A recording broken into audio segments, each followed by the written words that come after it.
Alô, dia 19 de dezembro de 2019, o último programa do ano.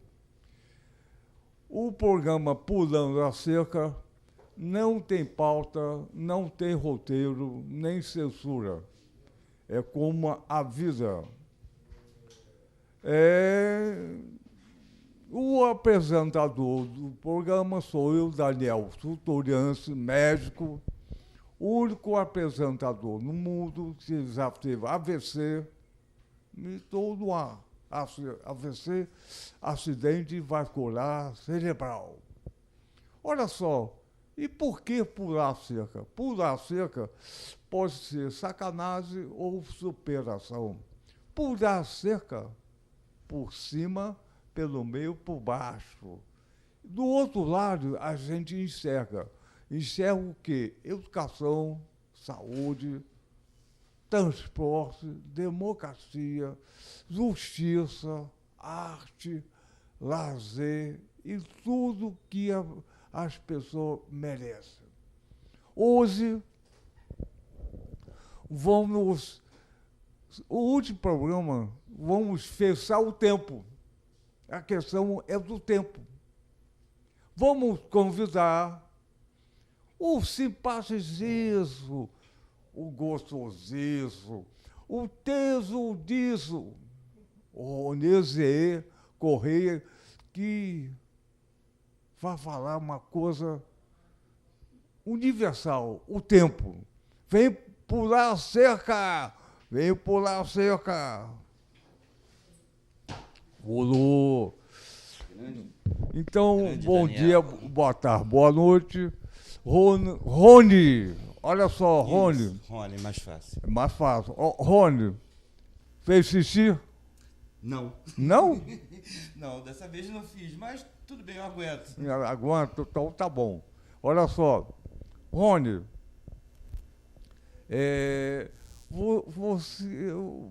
bom dia, boa tarde, boa noite, cara.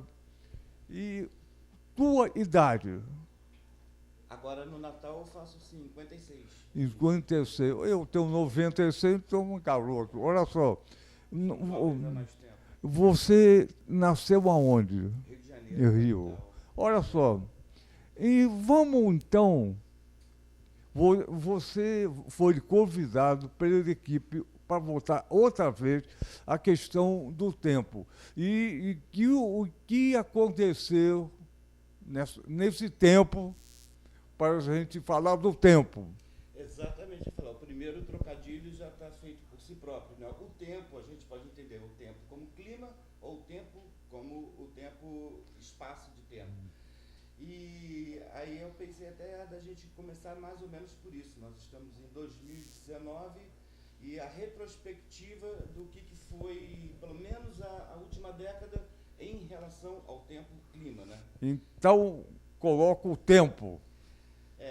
Aí vamos voltar um tempo um pouco mais atrás, 1939. Tá bom. A gente já falou aqui, mas para quem ainda não assistiu, Exatamente. em 1939, o médico e cientista Dr. Frederico Demarco, no interior de São Paulo, chegou perto de uma cachoeira, a Cachoeira de Salto Grande, e ficou observando as gotículas e lembrando de tudo que ele tinha estudado sobre formação de nuvens, eletricidade das nuvens, e pensou, eu sei como provocar uma chuva artificial. Ele já tinha patente, já vinha batalhando.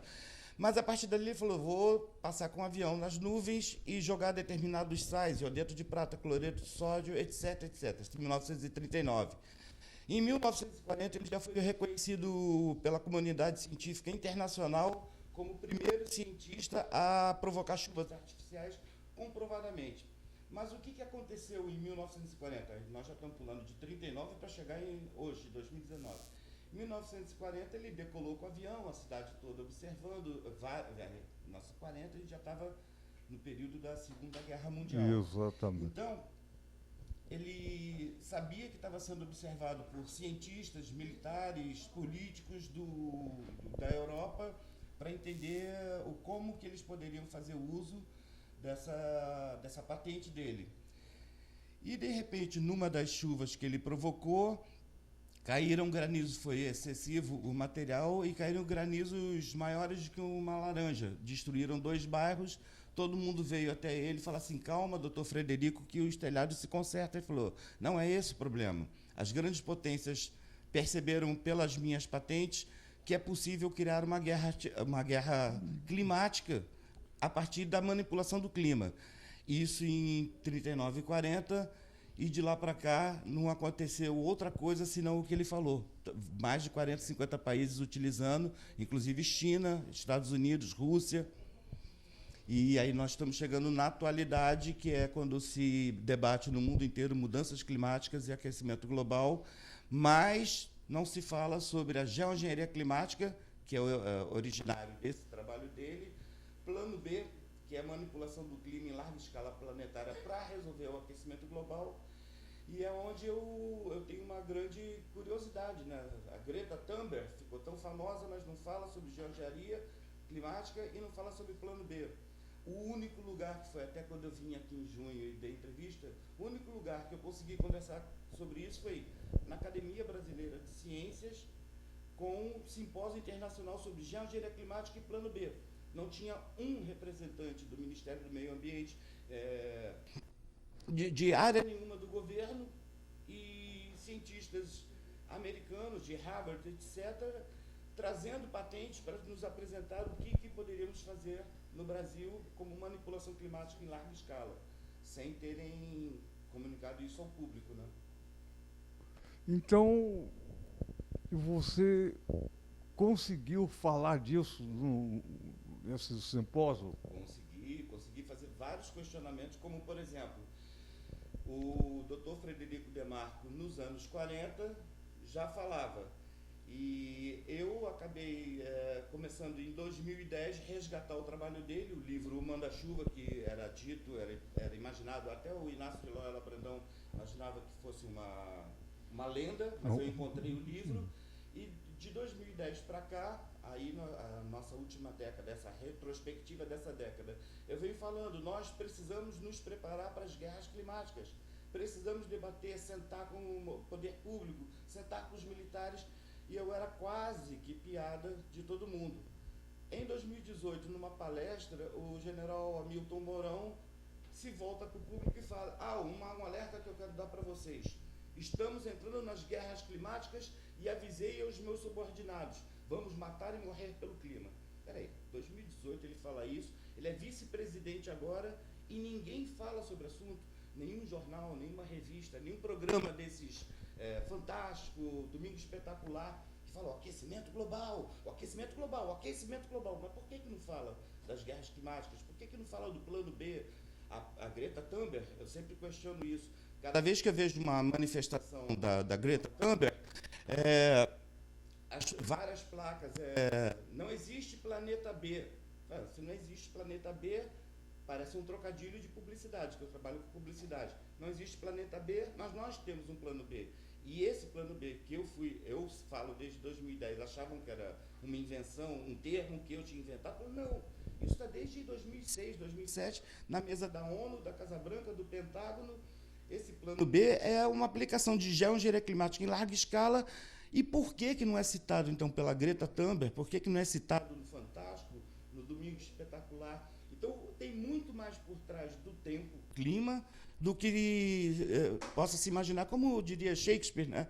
Entre o céu e a terra há mais mistérios do que sonha a nossa vã filosofia. Mas explica melhor o que seria o plano B. É isso, a mudança, para você ter uma ideia, eu sei, é difícil as pessoas acreditarem, mas os cientistas estão usando esse termo agora, vamos hackear o planeta. Eu fiz um pequeno documentário mostrando isso para ninguém achar de novo que é invenção da minha cabeça. Eu estive no simpósio internacional sobre a geoengenharia climática e o plano B, estive pessoalmente com os cientistas, bati de frente com os cientistas de Harvard, e é exatamente esse o termo, vamos hackear o planeta. Por isso fica sempre esse alerta, estamos chegando numa emergência climática. Porque é determinado. Quando chegar na emergência climática, vai ser obrigado o plano B. Mas por que nunca te falaram do plano B? Eu pergunto, às vezes, para alguns cientistas, alguns militares, o pessoal do Greenpeace, o pessoal do WWF, que faz uma propaganda danada, perguntou, e o que você acha do plano B? Eu falei assim, eu não sei o que é. E já é engenharia climática, você é a favor ou contra? Mas não sei o que é. Eu falei, mas como, se é do Greenpeace, se é do WWF, se são climatologistas, como não sabem sobre uma coisa que é completamente oficial? Completamente, tinha que todo domingo passar. Cada vez que for falar sobre aquecimento global, mudanças climáticas, deveria falar sobre o que eles chamam de solução. Ô, Rony, aqui nós estamos na TV, televisão universitária, fala com mais clareza o que é geoengenharia climática, exatamente. A geoengenharia ela engloba vários fatores. Eu considero o pior, mais perigoso, a administração solar, eles chamam isso. Então, o doutor Frederico Demarco, em 39, 40, patenteou, criou, era a formação de nuvens artificiais. Então, para a gente resumir, para tanto a questão, a parte acadêmica entender, quanto o público em geral, você imaginar, se você está falando que nós temos um aquecimento global, então a ideia é recobrir a Terra com nuvens artificiais, porque os raios solares vão bater nessas nuvens e vão refletir de volta para o espaço. Então, vai atenuar. Eu falei na TV Cultura, eu acho isso uma imbecilidade, porque o ser humano, as plantas, nós precisamos dos raios solares. Mais do que isso, a partir do momento que você, mesmo que você não consiga, que você tente, você altera toda o ciclo natural da água, evaporação, condensação e precipitação. Então, você vai gerar secas em alguns lugares e tempestades torrenciais e desastres em outros lugares. Aí entra o problema. Por que eles não falam? Porque quando começar esses desastres, como eu falei em 2011, eu avisei antes. Eu avisei, eu berrei, eu gritei para a Globo, onde eu trabalhava, eu procurei polícia científica e falei, nessa direção, que era a direção da região serrana, falei, nós teríamos um grande problema. Eu imaginava que o grande problema era como se fosse em Angra, um alagamento, uma enchente, mais de 1.000 mortos. Chegou a correr lágrima quando eu vi na televisão, falei, eu não falei, eles estão brincando de Deus. E gradativamente vão fazendo mais testes. O que não dá para se entender é por que isso não é trazido a público para se ter um debate. Quem é a favor, quem é contra. Por quê? Porque vai ser numa questão assim, basicamente de emergência. Eles vão falar, como foi 10, 15 dias atrás, a Europa já declarou, estamos em emergência climática. Quando se fala emergência climática, automaticamente fala assim, não tem mais solução, tem o plano B. Então, essa administração solar é uma delas, é uma das propostas. Mas no simpósio cheguei a ver algumas coisas assim até assustadoras, como a utilização do pré-sal. O pré-sal, nós sabemos que é o mar, embaixo tem areia, e se escava embaixo dessa areia para subtrair o petróleo do pré-sal.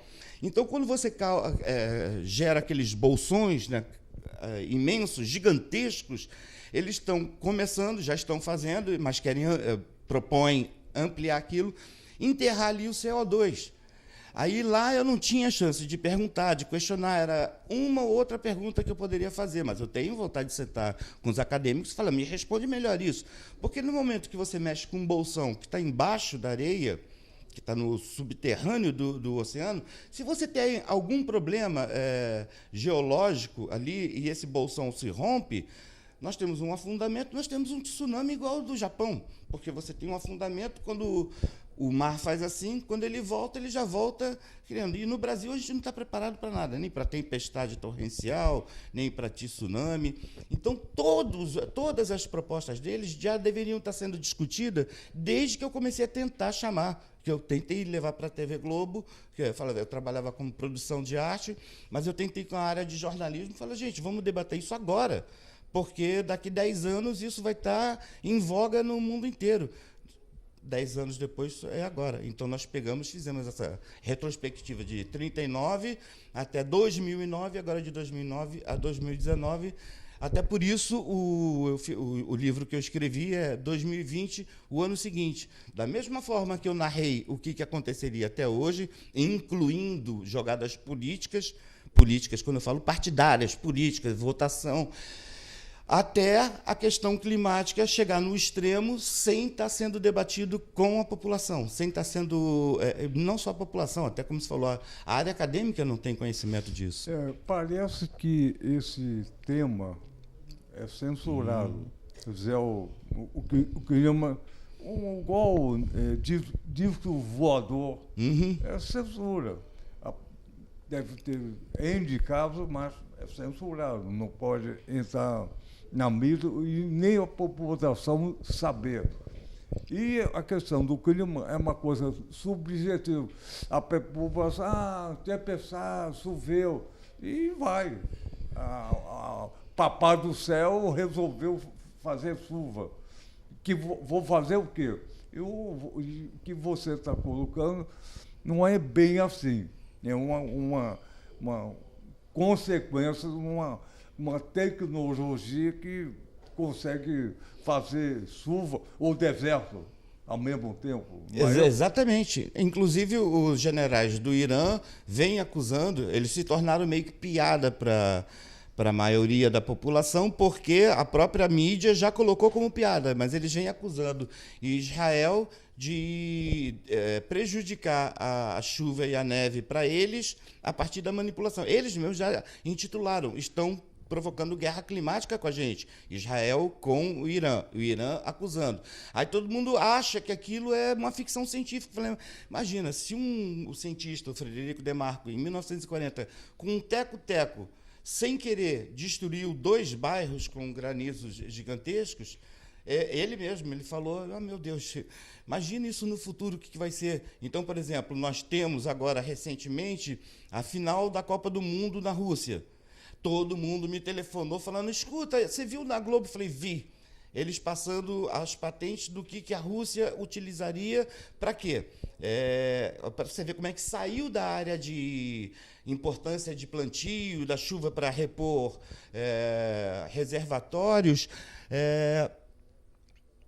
simplesmente para não chover na final da Copa do Mundo. Para não chover. Eu até brinco com as pessoas e falo assim, se você vai aqui em Copacabana, Ipanema, Botafogo, você vê que os rapazes, eles montam aquelas barracas para vender refrigerante e cerveja em 5 minutos. No entanto, o que nós tivemos no final da Copa do Mundo? Uma das maiores potências do planeta não tinha sequer guarda-chuva, porque eles confiaram tanto, eles mandaram 40 aviões para o horizonte para pegar a corrente aérea, para fazer chover antes de chegar no estádio, para o estádio estar bonitinho, né? Só que eles misturaram a patente do Frederico Demarco, colocaram pó de cimento. Você imagina o que é você pegar uma chuva onde tem fragmentos de pó de cimento. E eu falei, vai dar errado. Eu ria, eu falava, vai dar errado. E não deu outra, né? Foi a primeira-ministra da Croácia encharcada, e lá no meio do público é que eles conseguiram um guarda-chuva só para o Putin. Então foi piada mundial, o Putin com alguém segurando o guarda-chuva para ele e o resto todo mundo molhado, porque acreditaram tanto que ia dar certo, porque a Rússia utiliza para fazer reposição dos reservatórios de água deles. A China em larga escala. A China são mais de 50 mil pessoas trabalhando diretamente com a patente do nosso cientista. Então, eles passaram a fazer toda essa manipulação, aí eu brinquei não, eu falei no simpósio internacional e venho repetindo agora na terceira entrevista que eu dou na TV Cultura, que eu questiono. O Donald Trump, ele não acredita em aquecimento global. Fechou isso, antes mesmo dele ser eleito, ele já falava. Aí, assim que foi eleito, ele falou tirar os Estados Unidos do Acordo de Paris. Dura 3 anos para conseguir tirar oficialmente. Está finalizando agora os 3 anos. Mas ele continua investindo bilhões de dólares em geoengenharia climática. Por quê? Porque a patente é deles. Então, foi o que eu falei no simpósio internacional, cara a cara com os professores de Harvard. Espera aí, vocês vêm aqui, apresentam para a gente a geoengenharia climática, o plano B, mas com a patente de vocês, governo dos Estados Unidos, Bill Clinton, WWF. Como assim? Nós não temos estudos. Aliás, aqui Eu mostrei porque eles mesmo perceberam. A plateia toda pensava que o encontro, o simpósio, era sobre aquecimento global. E eles já falavam, não, aquecimento global já era. A gente não vai debater se existe ou não existe. Nós estamos debatendo a governança planetária sobre quem vai dar as cartas no plano B. Então, eu falo, se quando virar para o público, quando virar assim, fala assim, olha, digamos, né, eu não estou falando partidariamente, mas que o Bolsonaro vire e fala assim, Bolsonaro e Mourão, agora vamos fazer as pazes com a ciência, finalmente, até a Greta vai ficar feliz, nós vamos aceitar o que a ciência de Harvard está apresentando, vamos fazer o plano B. Aí todo mundo vai dizer, mas o que é plano B? Aí vai começar a discussão. E eles vão falar, mas não tem como revogar, não tem uma outra solução, por isso as plaquinhas, não existe planeta B, mas existe um plano B. Aí eu vou falar, o que está acontecendo é que nós estamos entrando na Terceira Guerra Mundial, que seria a pior, porque com o clima, ninguém tem a menor noção. Se o Rio de Janeiro for destruído, o que aconteceu em Friburgo, Teresópolis, em 2011, tenta imaginar, Friburgo, com alguns geólogos eu vi por drones e helicópteros, eles mostrando, montanhas virgens, sem uma casa, sem uma fazenda, sem nenhuma estrada, virgem, a Mata Atlântica virgem, e derreteu tudo. Desabou aquilo tudo, pegava algumas fazendinhas que ficavam mais distantes. Tenta imaginar a quantidade de comunidades ou como favelas do Rio de Janeiro pegando aquela mesma carga de chuva que foi. Nós vamos ter uma catástrofe que para eles vai ser excelente. Coloca assim, para o mundo inteiro. Olha o que o aquecimento global está fazendo. E como é que a gente vai saber se foi resultado de aquecimento global ou se foi a geoengenharia, se foi teste do plano B? Eu sei como, mas aí precisaria do apoio do governo para a gente dar uma investigada. Você sabe como? Como é que você analisaria se foi geoengenharia ou... Eu começo pelo passo assim. Em 2004, teve 2 projetos que foram realizados no Brasil. Na época, eu me lembro, eu estudei esses projetos em 2010. Mas, durante a minha pesquisa, eu vi que eu acho que o Lula estava sendo meio que orientado a não concordar. E aí começou a ser criticado pela comunidade científica internacional e nacional, dizendo, pô, eu cheguei a ler isso, né? Pô, também um metalúrgico vai entender de ciência. Mas eu acho que alguns militares orientaram. Espera aí, esses projetos que eles vão fazer aqui é uma perfuração na soberania nacional, porque eles vão fazer mapeamento de toda a nossa corrente atmosférica, o rio voador que desce da Amazônia. E eu não sei se eles entenderiam, por isso que eu falo, eu quero sentar com o general Mourão. Ele falou de guerra climática, vamos matar e morrer. A última vez aqui eu não falei, eu quero sentar com o general Mourão, não quero assim, mandar mensagem, receber mensagem e eles saírem fazendo pequenas pesquisas. É no cara a cara. E sobre isso, general? E sobre isso? E sobre isso? Porque esse mapeamento, esses 2 projetos, Troxinox e Troxibras, teve a participação de uma aeronave. Só tem 2 no planeta. As 2 foram construídas pela Rússia, mas os Estados Unidos comprou uma. Então, essa aeronave, o piloto ele tem que usar trajes de astronauta, porque ele ultrapassa, entra na estratosfera. Então, até os nossos pontos cegos dos radares, eles identificaram. E mais do que isso, que é todo o rio voador, eu não queria prolongar.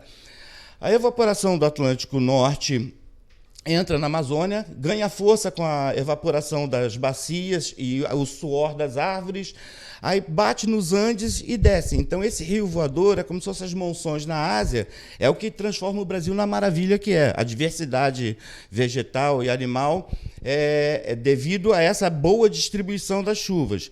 Eles sabiam, como se fosse eu falo um rio voador, mas imagina um rio normal. Se eu jogar um balde de tinta ou de química, ele não vai acompanhar a corrente, a mesma coisa esse rio voador. E ele desemboca onde? Durante Exatamente, São Paulo e Rio de Janeiro.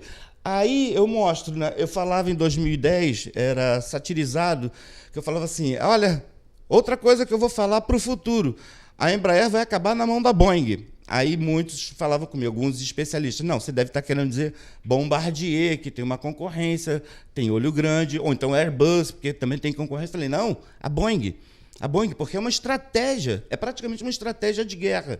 Aí fizemos quando começou a conversa da Boeing e parar na mão da Embraer parar na Boeing, na mão da Boeing, foi aberta lá na cidade, em Araraquara, que é do lado da Embraer, uma auditoria pública sobre a venda, que não é nem venda, né? Foi uma entrega, né?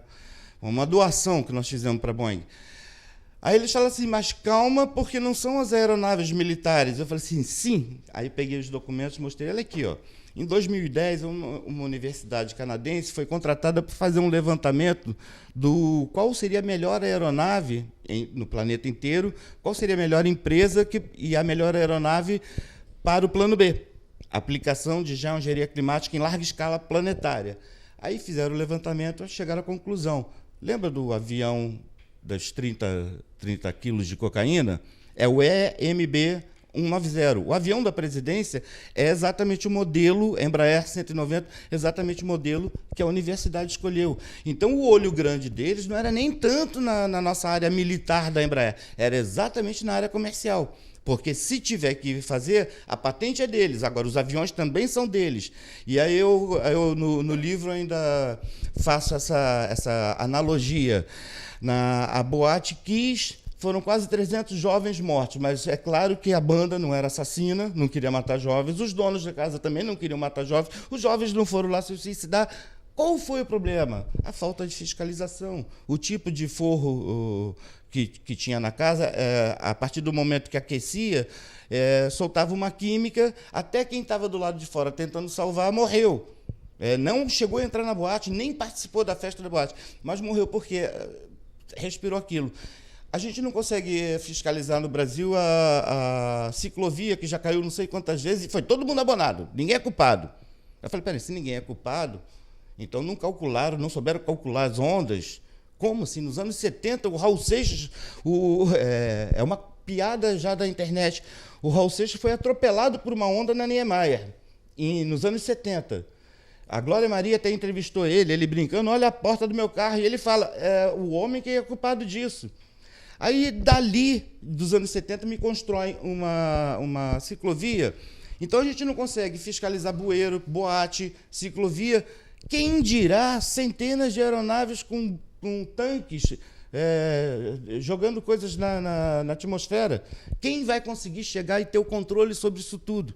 Então, eu repito essas coisas, porque na hora que eles apresentarem, já tem vídeo gravado, já tem livro escrito para falar assim, não, eu sei que o brasileiro é difícil também, está arriscado na hora H falar assim, mas vai ser bom.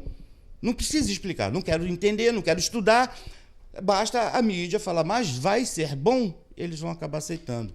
Por isso a minha persistência em precaver. Em 2010, o livro se chamaria 2018, o ano que não deveria existir. E eu, de brincadeira, juntava todas as pecinhas e falei assim, olha, nós vamos ter problemas com política, a Dilma vai cair, o PT estava com 87% de aprovação. Obviamente eu virei piada, você está brincando? Olha, 87% de aprovação, da onde você tira? Eu fiz um vídeo na época,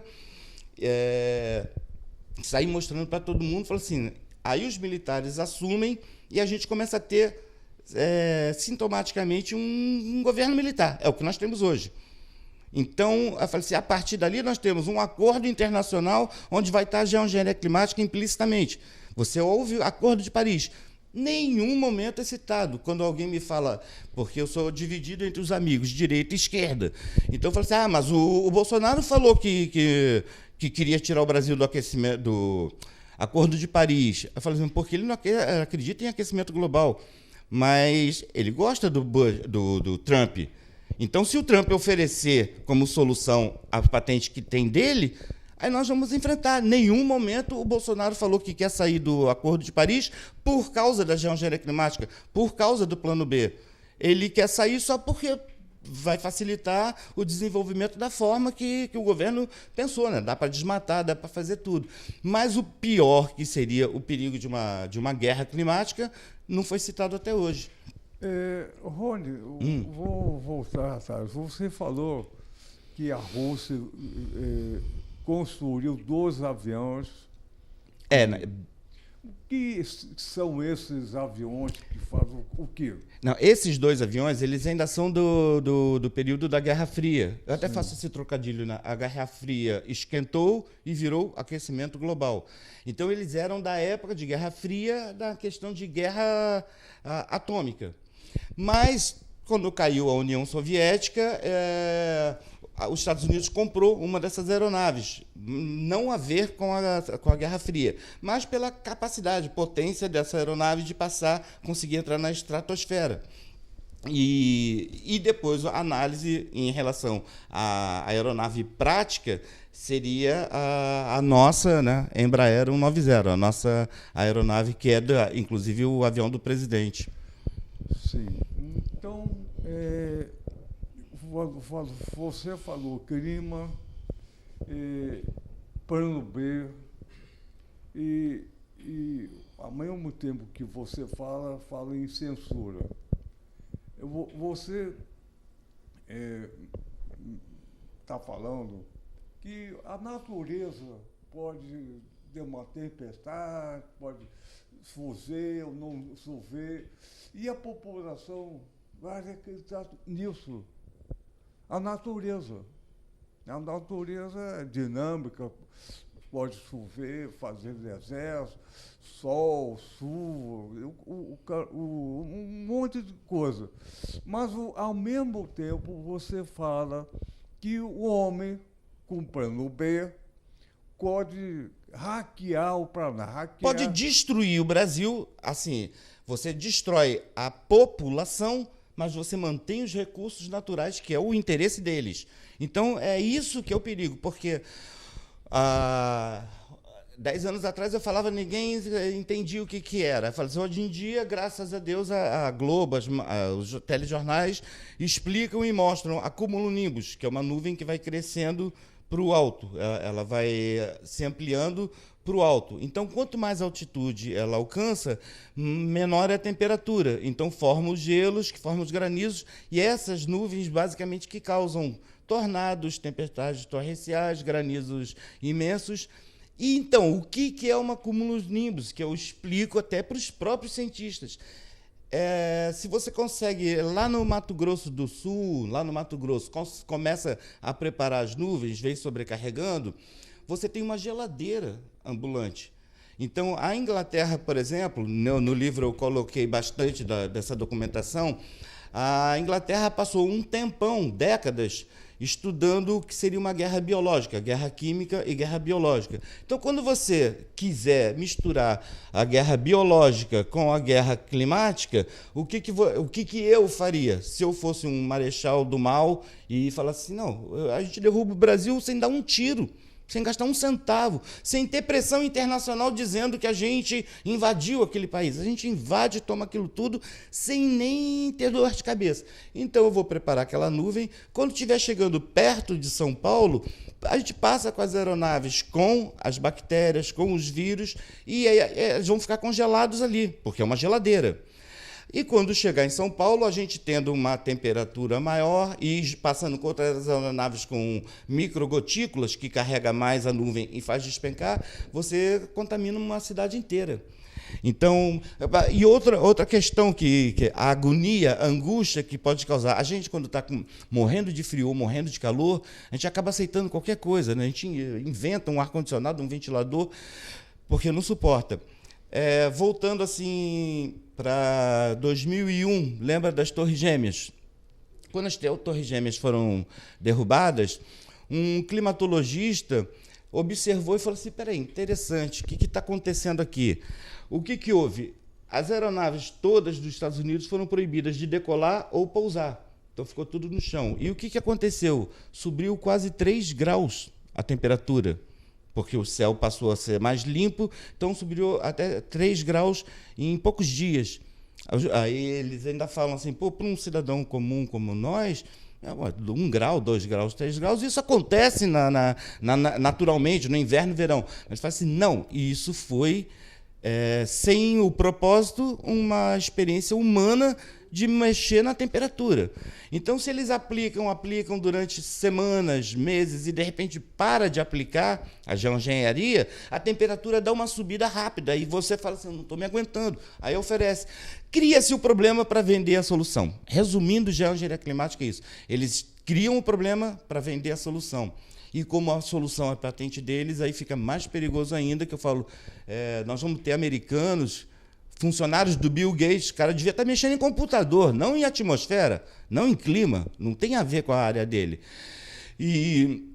Então, pode-se fazer essa manipulação toda se, de repente, o nosso governo, que antes eu não tinha essa preocupação, não é que eu tivesse preocupação com a China, mas eu pensava, em tese, teoricamente, seria mais perigoso de um governo chamado de esquerda fazer uma parceria com a geoengenharia da China, ou da Rússia, mas mais da China. Agora não. Agora, depois que o governo começou a fazer parceria com a China e fica fazendo reverências para os Estados Unidos, os dois perigos nós temos. Se falar assim, nós vamos precisar aplicar o plano B. Eu falo que o governo pode aceitar dos dois lados, as duas opções de geoengenharia, porque nós mesmos não temos. Então, seria assim, tudo que eu falo, que eu sei que eu falo bastante, e o livro seria para clamar. Se apresentarem plano B, primeira pergunta que você deve se fazer, por que não me falaram isso antes? Se isso era a solução, geoengenharia climática e plano B, por que 10 anos atrás não me falaram? Por que cada chamada do Fantástico, do Domingo Espetacular, que ia falar que a mudança climática, o aquecimento, por que não se falou sobre isso? Então, se é tão bom assim, teriam me apresentado. Não é bom.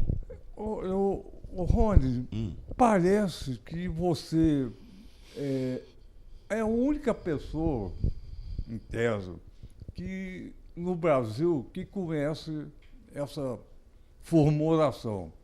Parece que você é a única pessoa que estudou a vida do médico Dr. Frederico de Marco. E parece que o Frederico de Marco, o médico, é desconhecido totalmente no Brasil. E você levantou essa tese, esse estudo. E com isso, o estudo avançou o tempo. Mas, engraçado, aqui no Brasil é desconhecido a figura do Frederico de Marco. Frederico de Marco era médico, ele realizou a primeira intervenção no coração. Cérebro, cabeça. A primeira cirurgia no cérebro foi ele. Aqui no Brasil? Aqui no Brasil. Pois é. Foi ele um dos responsáveis por conseguir as soluções para doação de órgãos sem rejeição, porque até então você trocava fígado, dava rejeição, o receptor morria. E ele ajudou nisso, mas várias outras coisas de medicina. Pois é, e é totalmente desconhecido pela academia. Como é que pode isso? Como é que pode? Exatamente.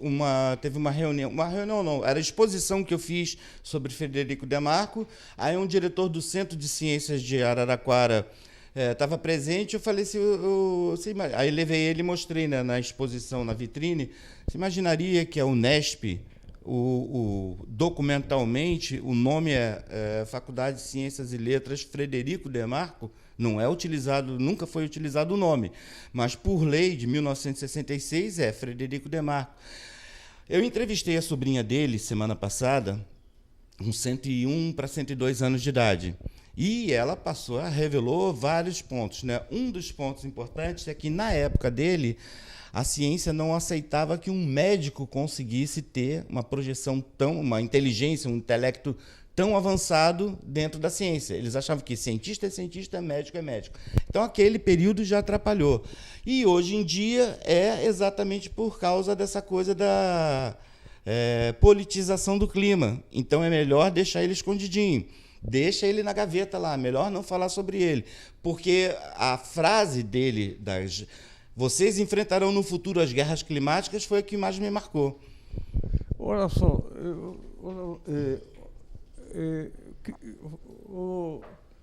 Mostra aqui em close o livro. Olha só. 2020, o ano seguinte do Rony, que é o livro que ele lançou, vai lançar. O próximo programa a seguir, exatamente o livro. Então, ele falou até 2019, até hoje. 2020, daqui a uma semana ou mais, começa outra fase. Ele escreveu exatamente o livro que fala o 2020, o ano seguinte. Então, não percam a seguir o próximo programa. Vamos terminar o nosso programa, o primeiro, cantando. 1, 2, 3, pulamos a cerca com vocês. Olha só, e o tempo é o tempo. Olha só, então vamos a seguir o outro tempo com o segundo programa. Segundo tempo. O segundo tempo. Eu tenho o primeiro tempo, intervalo, e o segundo tempo. Correto. Futebol. Exatamente. Aí tem o resultado final. Então, vamos despedir. Palma por a tua colocação, que é uma colocação totalmente original. Parece uma loucura. Parece. Parece, mas não é. Mas não é, está documentado. Pois é. Então, vamos terminar esse nosso primeiro programa e a seguir vamos fazer o segundo programa para continuar o tempo. 1, 2, 3, pulamos da cerca com vocês. Valeu! Valeu!